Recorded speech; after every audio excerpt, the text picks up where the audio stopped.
Hello, hello, hello, hello. Hey, everybody. Hello. Hey, and Hello. happy Wednesday. Not just any Wednesday, but water cooler Wednesday. For real estate, we meeting at the water bottle. Gonna talk about some real estate stuff today. Right. It's so good to be here today with you. I was just over here trying to invite some more people to the group, but I am glad to have you at the group right now. So here with Yes, we us are. Right, here with us to talk all about real estate at Water Cooler Wednesday. So, Well, we can't talk all about everything in one day, so maybe we'll just take a little bitty eensy teensy weensy subject and talk about that today. right, of course, of course. As you all can see, I'm in the beautiful Los Cabos, Mexico. I'm really not, but I love what you call these backgrounds. I love Like, virtual backgrounds, right. so I can pretend like I So you're am. gonna be in Cabo today. Yes, I'm in Cabo this week. I know I need to be somewhere. I Uh, know, on a beach somewhere, just yes, laid out, sunglasses on. That's right, listening to music or something. right. Yes. I think you know what. I'm just maybe do I just put my glasses on? I'm in Cabo There you too. go. To get you in the right At mood. least I can feel like I'm in the You can sun. feel like it. That's right. Oh, But today we're gonna talk about think it's impossible to buy in this market, right? So a lot of Mhm. people are concerned about the market, they're concerned about the interest rate, a lot of things that's happening right now. Some people, not a lot of houses on the market. There's some buyers in the market, but then maybe not the houses they want in the market. So there's a lot going on in the market. Yes, it is. There is.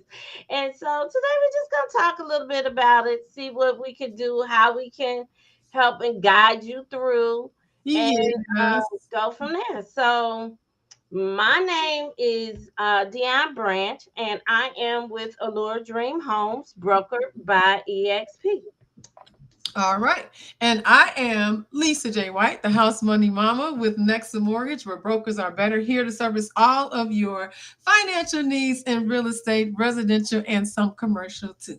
Yes, yes, yes. We're here. We're always here. We're here every Wednesday. Every Wednesday, 6 o'clock Central Time to Right. 6:30, sometimes 6:35. Right. We do need to go to Cabo sometime, so maybe we might find ourselves there. But Yeah, that'd be great to be able to do Water Cooler Wednesday from Cabo. Oh my goodness.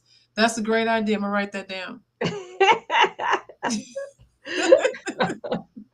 We can all talk real right. estate from Cabo.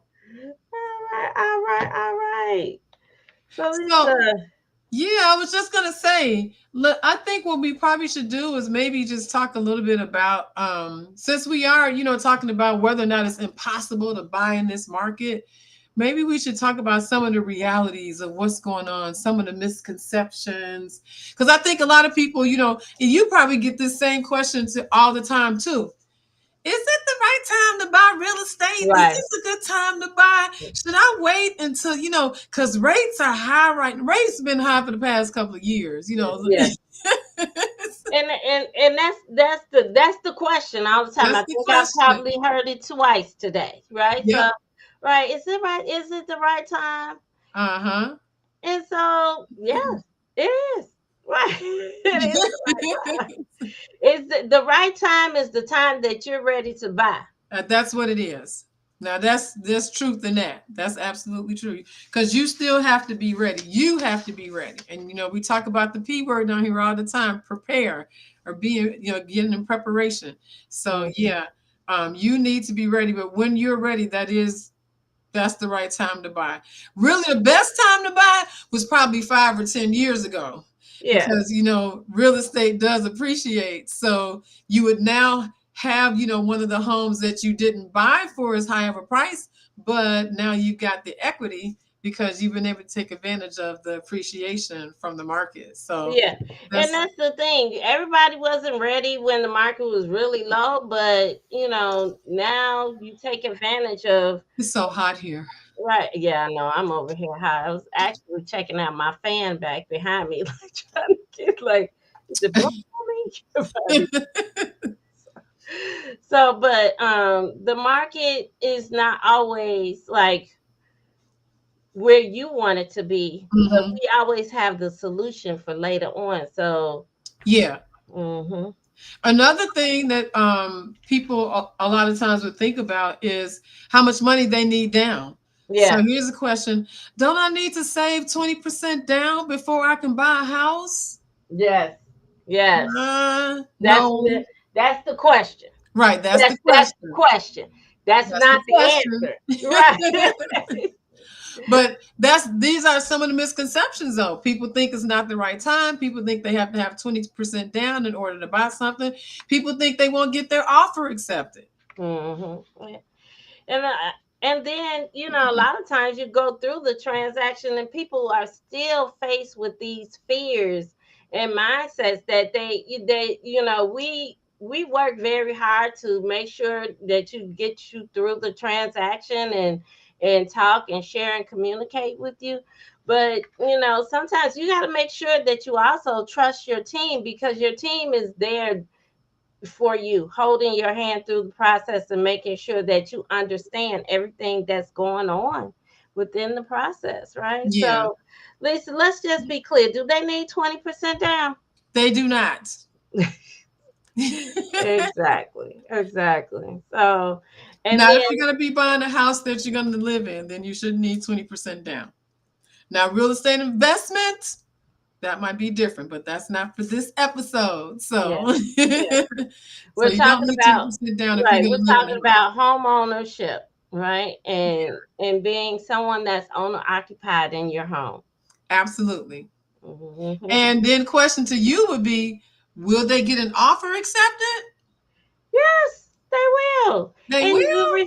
they will because sometimes I have to be honest, you know, during the time that if there's a house that you like, somebody else is gonna like it Somebody else too. don't like it. Yeah. Right. And so Because you um, got good taste. You got to keep right, that in mind. right, because you're picking something that's of value, and so other people see that value too. Yeah. But what happens is also you watch too much TV. You say, well, I'm not going to pay the price of the house, the listed price of the house, because the house is listed for 300,000, and I really think that we should only pay 250. So we're going to put an offer down for 250. Well, Dun, dun, if, dun. right, if that's your mindset, then you're not gonna win the deal. Right. There's a scenario that fits that mindset, but Correct. if But there's this is not it. but this is not it, right, right. There's other people that like the house. We've already said that people that like the house when that you like the house. So now you have to be ready to basically fight and negotiate right for the house that you really want. We're Hmm. not going to overbid. We're not going to overpay for the house, but we're going to Right. make sure that we purchase the house for the value of the house. And so this is not the time to, try to figure out like, oh, that I know better than my realtor, right? Hmm. Right. Yeah. So, And so, like you said earlier, trust your team. You need yeah, to trust your team because the same way that you want to get into a house, we want to get you into a house. And, we want to do it in such a way that you're happy about it and you feel good about it. Um, but we also want that for everybody in the transaction. We got to be realistic. Numbers don't just go in the direction of one person only. I wouldn't want a seller getting over on a buyer any more than I would want a buyer getting over on a seller, yeah. or the buyers and the sellers getting over on the professional team either. You have to think of everybody in the transaction the same way that you are buying a home or they're selling a home. It's cost to selling a home. You Yeah. don't know that yet because you haven't sold one, because we work with a lot of first time home buyers. So you don't realize that the same way that you have to take costs and figure out bottom line numbers and things like that to do a purchase, well, they have to figure out bottom line numbers too. They may have a mortgage on the house that needs to be paid That off. needs to be They may paid need off. so Yeah. much money so they can move into their next house. These are all things that need to be taken into consideration. So when the value is there, if it's what you want, it's better to go ahead and get the house that you want, because you don't know when that may come back around. But now interest rate, because people ask about rates, and the timing. You can marry the house but date the rate, Yeah. because we can change the interest rate. That it may be one thing today, but 6 months from now we may be able to make it something less, Mhm. because market shifts and things like that happen. So yeah, I'm in agreement with you. If it's as far as getting an offer accepted, you have to think realistically. Trust your team and think realistically, because we can guide you as far as what you need to do. Obviously we seeing offers getting accepted, right? Yeah. Because people are out here buying houses. Yes, there are definitely people out here buying houses. We have clients currently under contract that we're working with, and we've worked through them through multiple offer, Yep. or even Sometimes just the that fact happens. of maybe there was no one to offer, but there's some negotiation that we may have put in order for you to not have to bring so much money to the closing table, Yeah. right? And so all of it, a lot of times when I speak to my buyers for the first time and we talk about, well, what are we going to do, Yeah. how are we going to do it, so each issue is different, each scenario is different based on the house, right? So it can be a house that's multiple offers, so then we have to strategically plan for that house and how we can win that offer. There may be a house that nobody has looked at in a little while, but you like it and you can see the value in the house. And so then there's things that we could do in order to actually get that house, maybe not pay as much as you what they're asking, but there's a time that we do it. It's not just for every house that you look at and you say, okay, I'm never going to pay the listing price. Well, then I need to only look for houses that have been on the market for over 100 or 200 days, because those are aggressive sellers and Yeah. maybe more willing to negotiate with you.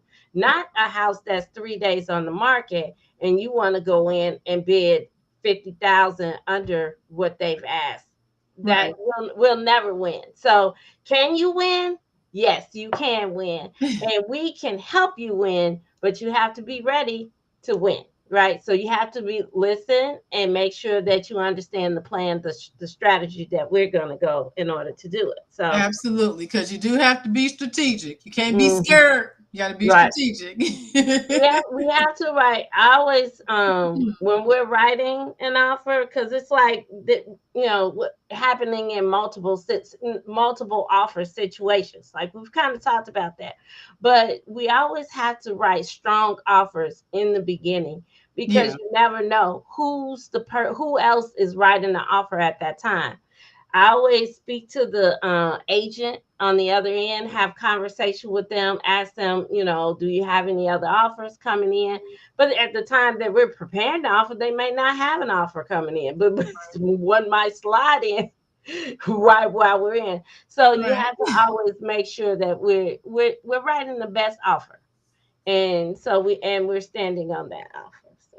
So what would you say would be some of the components of a good offer?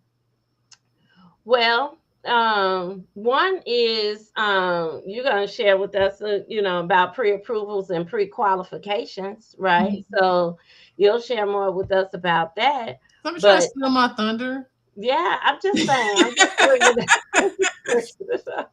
But right, you're going to share with us, but that's a strong offer, the difference between the two and what we're providing, right?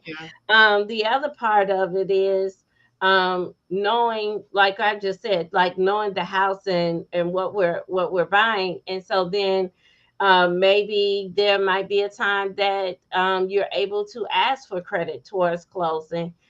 because it's just you that's making the offer. But Yeah. maybe there might be a time that there's multiple people that's looking at the same house, multiple offers. So some of the things that we might normally ask for, we have to make a May decision omit. whether we're going to do that or not. Do Yeah. you want to buy, how serious are you about the house? Do you want to buy the house as is, right? Mhm. You could buy as is with no inspection, or Yeah. you can buy a house as is with a home inspection and just ask for credit towards closing. Hmm. You can I always like my clients to have a home warranty when they Okay. purchase a property, because it's really important, because you never know what's going to happen. The seller doesn't have to be trying to do you wrong, Right. but It but could just be something because it's the house, and just it's a like anything else, it grows older and things change. Yep. So I like people to have the home warranty. Now, who pays for that home warranty is something that we need to discuss, because maybe we don't want to ask the seller to pay for a home warranty, because that's an additional $700 that's out of their pocket. Yeah. And then how much earnest money are you putting down? A And lot that's another one. A lot of times people don't seem to really think about that. They don't consider that as for some reason buyers don't seem to really consider that as a way to make your offer stronger, but it definitely is. It is, right? Because the Hmm. more money that you put down on the offer shows that you're serious about the house. Hmm. Everybody doesn't have a lot of money. We typically say you need about $2,000, but that doesn't fall into a strong offer. That strong falls into just a regular offer, right? But if you're doing a strong offer, you might want to put 3,000, 5,000 down. Your offer normally is supposed to be about 1% of the price of the home. Yes. So if you're buying a house for $300,000, your earnest money really should be about $3,000. And Yeah. then if you're putting in a strong offer, your earnest money could be about 5,000, because you're saying, "Look, I'm serious. I'm putting my cash down to Put show my you." money where my mouth Right. is. To show you that I am serious about this house and I really like it, and I'm Right. willing to put my money down as earnest money, um, to say that I really want it. So, Yep, I think that's great. And something I think that you actually do well, I was going to consider it as being part of the strong offer, which would be the relationship that you seem to build with the other agents. mhm. That's one of the things that I've noticed about you that I don't see in every realtor. Yeah, You seem to build a rapport with the listing agent. And that's why you have the magic wand for negotiating. But so that does play though into your offer, because yeah, people can say what they want, and it is about dollars and cents, but dollars make more sense when it's somebody you like. yeah. Well, And that's just the honest truth. yeah, and it's just about having a kind of conversation with the other agent, just introducing myself, letting them Yeah. know who I am.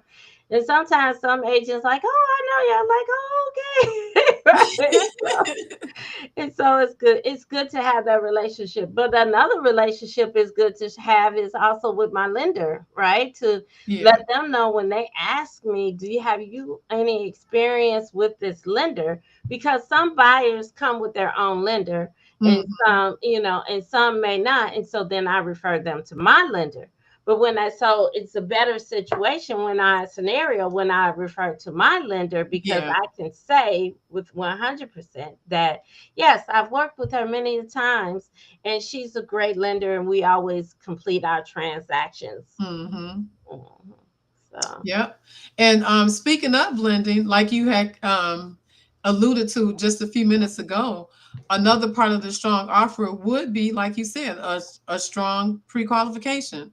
So I do know that there's a chatter, in the industry where people say there's a difference between a pre-approval and a pre-qualification.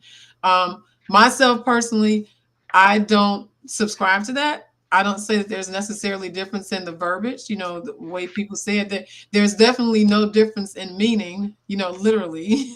So, but there is a difference in how people qualify. Now, I have seen that where people have brought me, like, say, for example, a potential buyer or borrower, they have brought me a pre-qualification or pre-approval from another lender and told me what they did in order to get it. And as far as I was concerned, they were not pre-qualified Yeah. because they hadn't done an actual credit pull. They hadn't run AUS findings. They didn't confirm with documentation any of their assets or income, things like that. So to me, these are bare minimum things that I'm going to do. When I pre-qualify somebody, I'm looking at all these things, but Yeah. not everybody does. Yeah, everybody So, does, right? And yeah, it's important because I've actually had a buyer took them out to see the house. We were actually under contract, and to later find out that the person had they had not ran their credit, and they really did not even qualify to buy a house. wow. Lots of time spent. Yeah. Lots of time spent. Now, So I did that go. wasn't the house money mama. That was somebody else because I That's don't get true. down like that. Right, right.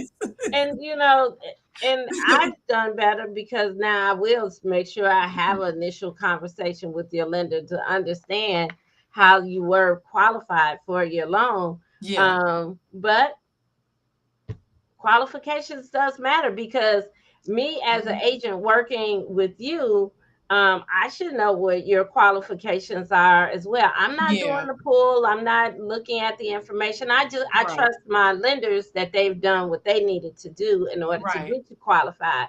But what happens also is the seller, when we're submitting an offer and they feel like we're possible as far as accepting our offer, one Mhm. of the things that seller agents do is contact your lender as well and Yeah. ask those questions.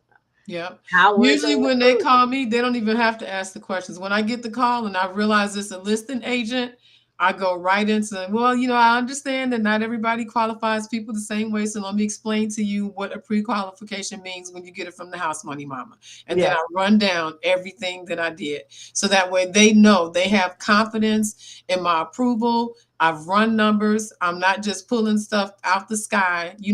These are real numbers. Everything has been verified. And so they know they can trust that, because they Yeah. don't know me from a can of paint. You know what I mean? But they can put confidence in what I gave them because now they know what I've done on the back end before I put that letter together. Yeah. Yeah.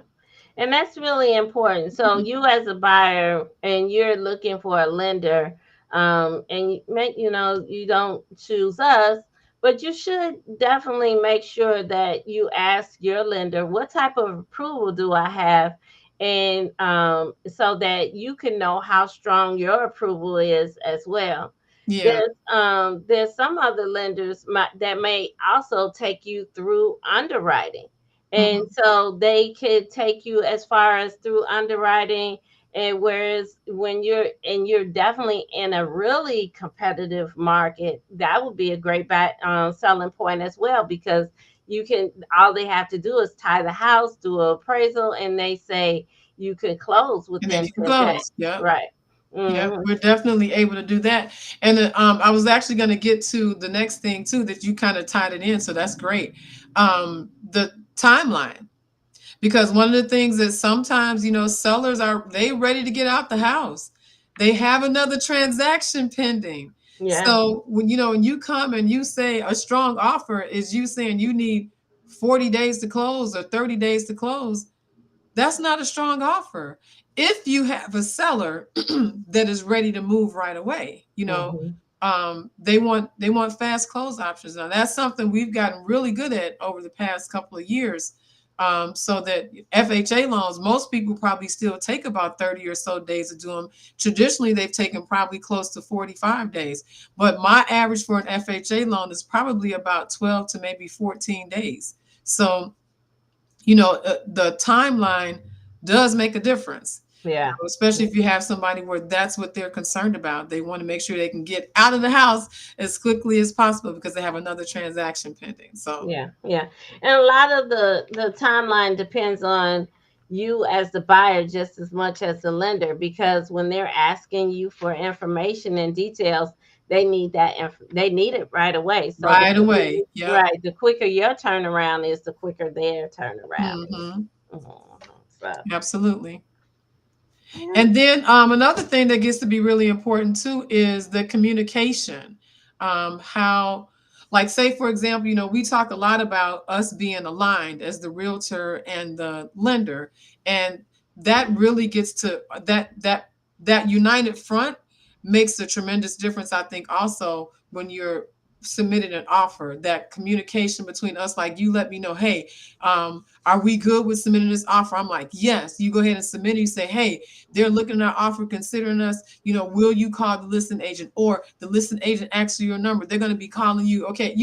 So having that communication going back and Hmm. forth like that, that makes a big difference too, because then again, all of this is building trust and confidence because they can see how we work together before the contract is even signed. That's going to give them more confidence about how well we'll work to get things done to get everybody to the closing table. Right, definitely, definitely. So, and I always say, oh yes, you're welcome to call my lender if you have any questions about the pre-approval. Providing their information is always in the offer, so that they'll know exactly who to contact. So definitely communication in the beginning of the transaction and throughout the transaction, because we want to make sure that everybody is updated on the transaction all the way through. So we Yep. like to make sure that we're talking with one another, sharing information and updates with one another, so that when if anyone has any questions, we can easily respond and share with them where the transaction is. I don't do the lending part. I always send over to Lisa. But if they need something right away, I can say, well, her recent update is right. But you Right. can right, but you can talk to her and get more detail. She's working on Mm. that. Yep. Absolutely. Um, just a couple more things. I know we're wrapping up at 6:29 already. That time seemed to have gone by really fast today. I know. I know. I was just gonna mention that something else that sometimes is appealing, that we do temporary buy downs. That can help. As far as you having your payment a little bit lower, like maybe a 2-1 or 3-2-1. I've done a couple of those before in the past few years. People get really happy about that. Your loan, is 2% lower for the first year, then 1% lower the second year, and then back to the regular rate on the third year. So 2-1 buy downs are actually usually good. It's interesting and helpful for you as a buyer, when you're in situations like this, when you're getting ready to buy, and help you with your monthly payment. So Yes, no yes, complaints about that, I'm sure. yeah, yeah. So, oh my goodness, where time go? I don't know. Oh, so fast. Oh It did wow. go by fast. Maybe Right. we should finish some of these next week. I'm not sure, because we did have Right. a few other items that we want to go through that I think would be good. Maybe we should do a part two. Yes. Maybe we'll do a part two, but hey, we like to make sure we keep it short, and so and share with you enough information. But you always can continue this conversation as a one-on-one with Lisa and I. Yep. And if you want to give Lisa a call and ask her, is this the right time to buy? She can tell you. So that's Lisa's number, and she could talk all the lending with you, and then I can share with you what I see as far as homes that are currently on the market, and how we can work in the areas that you're interested in. So you might have the city neighborhoods that you might be interested in, or in the suburbs, that we can definitely help you to identify the houses that you might want. Yeah. So we always tell you start to prepare, and this is how you do it by reaching out and giving us a call. So, Yes, be prepared. all right. So we want to thank you for joining us. It's another Water Cooler Wednesday. I mean, oh my gosh, when it went so Went quick, so fast. right? So, but we We'll see you love right back being next week, though. We'll be here again. right. We love talking to you and being here for you guys. So, hey, see you later. Bye. Bye.